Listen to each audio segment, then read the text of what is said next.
கம்மி பண்ணுங்க சுத்தமாக.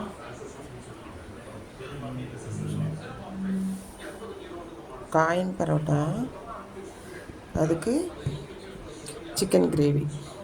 இது மல்லித்தூள், மிளகாத்தூள், ஒரு தக்காளி, ஒரு ஆனியன் எல்லாம் கட் பண்ணி போட்டு, ஒரு பட்டை, ஒரு கிராம்பு, ஒரு ஏலக்காய் போட்டு நல்லா தாளித்து விட்டுட்டு எண்ணெயிலே நல்லா சிக்கனை வதக்கணும்.